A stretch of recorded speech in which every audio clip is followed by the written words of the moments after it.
பந்தங்கள் 100 உண்டு, அதில் நிம்மதி என்பது எங்கு உண்டு. முத்தாரம்மா பேரு சொன்னா அவ தாயன வருகிற உண்மை உண்டு. 8 திசையையும் கட்டி வைத்து ஒரு வெட்டும் வாளோடு ஆள்பவளாம். கொட்டும் மழை போல கொடுப்பவளாம், வினை தட்டுற வீட்டை காப்பவளாம்.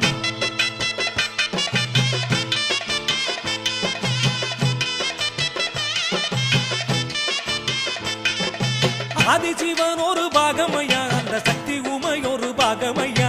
சிற்பம் செய்தார் பாறையிலே, நல்ல சீர்மிகு குலசை ஊரினிலே. அர்ச்சகர் கண்ட கனவுப்படி ஒரு கல்லில் நிறைஞ்ச தெய்வ மகள். சிற்பியும் கண்ட எண்ணப்படி தாய் கோயில் கொண்டாள் நல்லபடி.